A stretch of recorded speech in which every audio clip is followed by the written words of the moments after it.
বৃষ্টি হচ্ছে, আর এত বৃষ্টির কারণে সত্যি মানে কারেন্ট সেই দুপুরবেলা গেছে। আর যত চার্জারের লাইট ছিল কালকের থেকে আর কত চার্জ থাকে বলো তো। এই জন্য ভাবলাম একটা ফোন থেকে ভিডিও দেখেছিলাম, সেই ভিডিওটাই আজকে আমরা ট্রাই করব, দেখি কতদূর কী হয়, তোমরাও দেখতে থাকো। চলো, এই যে একটা গ্লাস নিয়ে নিয়েছি আর এর মধ্যে দিয়ে দিচ্ছি চাল। যে ভিডিওটা আমি দেখেছি সেটাই তোমাদের সাথে শেয়ার করছি, আমরাও দেখি এটা কি সত্যিই হয়। তারপর নিয়ে নিয়েছে যে লাগবে হচ্ছে কটন বাড, তারপরে একটা দেশলাইও লাগবে। দেশলাইটা লাগবে যার জন্য সেটা হচ্ছে ধরানোর জন্য। এবার আমার বাবাই এটার মধ্যে জল দিয়ে দেবে। জল দাও।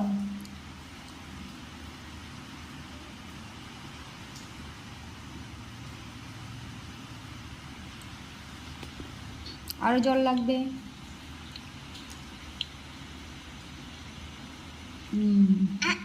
তারপরে এর মধ্যে দিয়ে দেবো একটু তেল।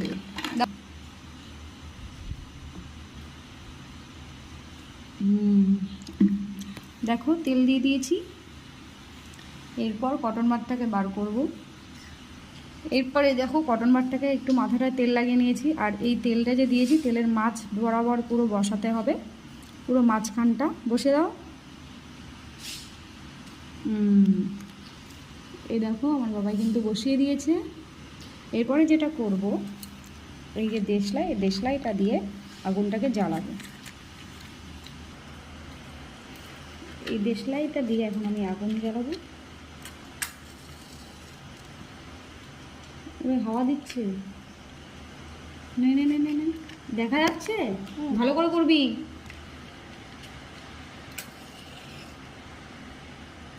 আরে বাবা, কতগুলো কাঠি নষ্ট হলো।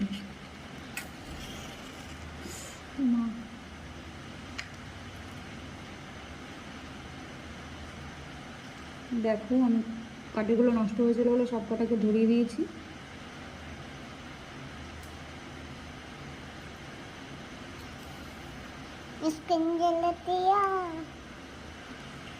ধর, হাতটাই পুড়ে না যায়।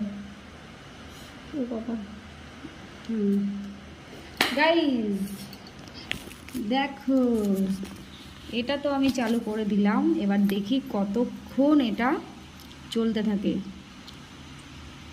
আচ্ছা, ওটা প্লাস্টিকের ছিল, ধরিয়েছি। আমি জানি না এটা সত্যি কি না, ওরা ভিডিওটা দিয়েছিল তার জন্য আমরা বাড়িতে ট্রাই করছি, কারেন্ট চলে গেছে বলে। এরপর কিন্তু এই যে দেখতে পাচ্ছি এই কটন বাডটা কিন্তু আমরা চেঞ্জ করেছি, যে ওটা আগেরটা ছিল প্লাস্টিক, ভাবলাম যে ওটা হয়তো প্লাস্টিকের জন্যই হয়তো পুড়ে গেছে। তারপর এই যে কাঠিটা দিয়ে ট্রাই করছি, কাঠির যে কটন বাড